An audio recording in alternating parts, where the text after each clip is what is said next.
Assalamualaikum warahmatullahi wabarakatuh. Perkenalkan, nama saya Akbar Yanto.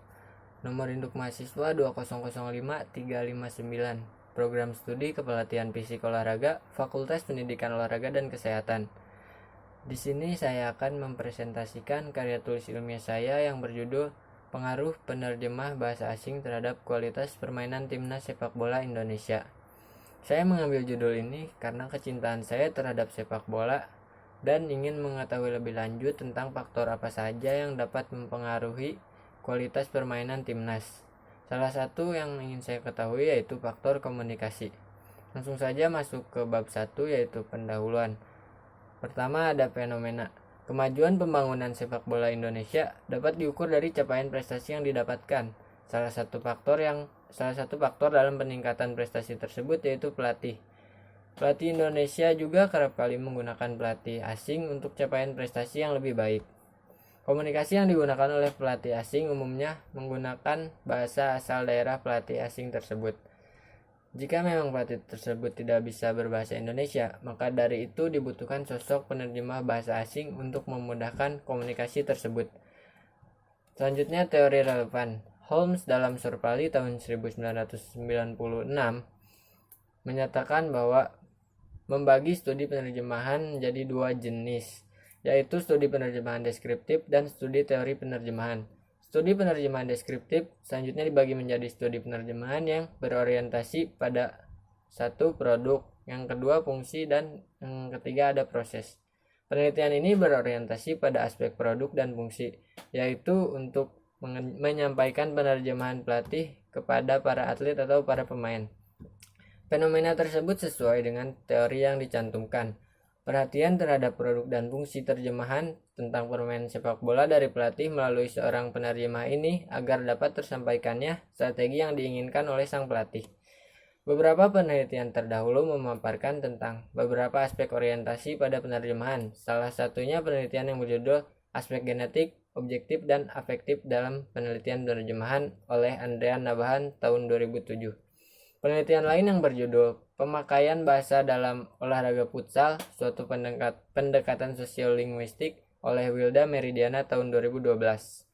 Perbedaan penelitian terdahulu dengan penelitian ini terletak pada aspek orientasi dari penerjemahan, atau penelitian ini lebih berorientasi pada aspek produk dan fungsi, yaitu terjemahan yang dihasilkan terhadap apa yang disampaikan oleh pelatih timnas sepak bola Indonesia untuk kualitas permainan timnas sepak bola Indonesia yang lebih baik. Pada penelitian yang kedua, perbedaannya terdapat pada jenis olahraga dan lebih membahas karakteristik dan kosakata pada olahraga futsal. Sedangkan pada penelitian ini menjurus pada cabang olahraga sepak bola dan peran penerjemah bahasa yang digunakan oleh pelatih asing. Rumusan masalah pada penelitian ini untuk mengetahui kualitas permainan timnas sepak bola Indonesia dengan pelatih lokal dan pelatih asing, dan juga untuk mengetahui peran penerjemah pelatih asing terhadap kualitas permainan timnas sepak bola Indonesia. Maka dari itu, penelitian ini bertujuan untuk mengetahui kualitas permainan timnas sepak bola Indonesia dengan pelatih lokal, kualitas permainan timnas sepak bola Indonesia dengan pelatih asing, dan peran penerjemah pelatih asing terhadap kualitas permainan timnas sepak bola Indonesia. Penelitian ini penting karena dengan adanya penelitian ini, pembaca maupun pecinta sepak bola dapat lebih mengetahui faktor-faktor yang ada di luar lapangan untuk kepentingan komunikasi antar pemain dan pelatih yang memiliki bahasa yang berbeda, juga untuk mengetahui peran penerjemah pelatih terhadap kualitas permainan timnas dan menjalankan komunikasi antar pemain dan pelatih agar tercipta permainan yang sesuai dengan keinginan pelatih. Selanjutnya ada kajian teori. Menurut Forak dan Junge tahun 2000, sepak bola merupakan salah satu olahraga yang paling populer secara mendunia dengan jumlah pemain dan penonton yang senantiasa terus meningkat. Hal ini juga berlaku di Indonesia. Santoso pada tahun 2014 mengungkapkan bahwa sepak bola seakan-akan sudah menjadi bagian dari masyarakat Indonesia. Selanjutnya, Sneyers J pada tahun 1988 mengungkapkan bahwa berhasil atau tidaknya suatu pelatihan dipengaruhi oleh beberapa faktor yang sifatnya sangat menentukan. Dari sekian banyak faktor yang mempunyai dampak terhadap hasil pelatihan, antara lain yaitu faktor pelatih itu sendiri, faktor pemain, dan juga faktor lingkungan. Selanjutnya, Hafid pada tahun 2015 mengungkapkan bahwa penerjemahan bukanlah semata-mata kegiatan mengartikan kata dengan mencari pasangannya dalam bahasa sasaran. Lanjut ke bab kedua, yaitu metode penelitian. Penelitian ini menggunakan metode survei. Menurut Singarimbun pada tahun 1982, penelitian survei adalah penelitian yang mengambil sampel dari satu populasi dan menggunakan kuesioner sebagai alat pengumpulan data yang pokok. Desain survei melibatkan prosedur survei pengumpulan data tentang perubahan dalam kelompok-kelompok atau subpopulasi, atau pengumpulan sampel dari kelompok organisasi yang diteliti. Seperti penelitian ini yaitu kelompok klub sepak bola Timnas.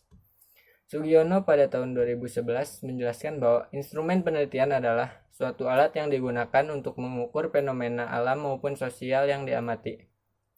Instrumen penelitian ini menjadi alat atau fasilitas yang digunakan oleh peneliti dalam pengumpulan data agar pekerjaannya lebih mudah dan hasilnya lebih baik, dalam arti cermat, lengkap, sistematis, sehingga mudah diolah. Adapun prosedur yang dilakukan dengan beberapa tahapan, yakni yang pertama itu ada tahapan persiapan, tahapan pelaksanaan, dan hasil. Sampel yang digunakan sebagai unit analisa adalah individu. Lanjut ke bab ketiga, yaitu pembahasan. Dari data yang didapat, pelatih timnas sepak bola Indonesia dengan pelatih lokal, kecenderungan para responden memilih biasa pada pertanyaan kuesioner. Berarti pelatih lokal kurang bisa menunjukkan efektivitasnya terhadap para pemain dan prestasi yang didapat pun tidak terlalu membanggakan. Dari data selanjutnya, pelatih timnas sepak bola Indonesia dengan pelatih asing, para responden berkecenderungan memilih baik pada pertanyaan kuesioner. Berarti pelatih asing lebih menjanjikan daripada pelatih lokal. Para pemain bisa mengembangkan potensi individunya masing-masing agar keefektivitasan pelatih sejalan dengan apa yang diharapkan. Dari data selanjutnya, peran penerjemah pelatih asing terhadap kualitas permainan timnas sepak bola Indonesia sangat berpengaruh terhadap keefektivitasan komunikasi antar pemain dan pelatih. Hal ini menunjukkan penerjemahan sangat berarti penting untuk menjadi jembatan komunikasi antar pemain dan pelatih.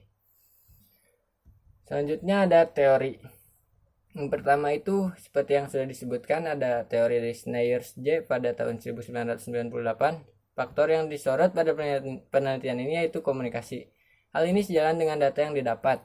Peran penerjemah pelatih asing sangat berpengaruh karena tidak setiap individu dapat memahami arahan pelatih, apalagi pelatih asing.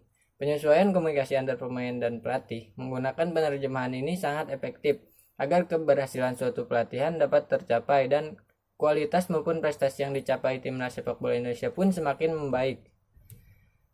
Selanjutnya teori yang kedua, Pradipta pada tahun 2012 menjelaskan tanpa berkomunikasi sebuah tim sepak bola itu sulit untuk memenangkan sebuah pertandingan. Tidak mungkin sebuah tim sepak bola akan bermain dengan keinginan pemain mereka sendiri-sendiri. Mereka butuh kerjasama yang bagus dan solid. Maka dari itu, untuk mewujudkan kerjasama yang baik, mereka harus berkomunikasi satu sama lain. Kualitas permainan timnas sepak bola Indonesia dengan pelatih lokal terbilang biasa. Prestasi yang dicapai pun tidak sebagus prestasi yang didapatkan saat timnas Indonesia dipimpin oleh pelatih asing. Hal ini menunjukkan kurang berjalannya suatu program yang telah dibuat oleh pelatih lokal atau para atlet atau pemain karena beberapa faktor, baik itu faktor pelatih sendiri, faktor pemain maupun faktor lingkungan. Peran penerjemah pelatih asing terhadap kualitas permainan timnas sepak bola Indonesia sangat berpengaruh. Kualitas permainan menjadi semakin baik dengan adanya penerjemah pelatih. Komunikasi yang terjalin antar pemain atau atlet dengan pelatih yang terlaksana dengan baik karena adanya seorang penerjemah pelatih yang menjadi jembatan atau penyampai pesan dari pelatih kepada para pemain. Komunikasi dalam sepak bola sangat penting karena olahraga ini membutuhkan kerjasama yang baik untuk memenangkan pertandingan. Terakhir ada kesimpulan. Kualitas permainan timnas sepak bola Indonesia dengan pelatih lokal terbilang biasa. Kualitas permainan timnas sepak bola Indonesia dengan pelatih asing cukup baik. Dibandingkan dengan pelatih lokal, prestasi yang dicapai pun lebih banyak didapatkan saat timnas dipimpin oleh pelatih asing. Peran penerjemah pelatih asing terhadap kualitas permainan timnas sepak bola Indonesia memperoleh persentase 66,7% baik dan 26,7% sangat baik. Hal ini menunjukkan penerjemah pelatih asing sangat berperan penting terhadap kualitas permainan timnas sepak bola Indonesia. Mungkin sekian presentasi yang dapat saya sampaikan. Kurang lebihnya mohon maaf. Wassalamualaikum warahmatullahi wabarakatuh.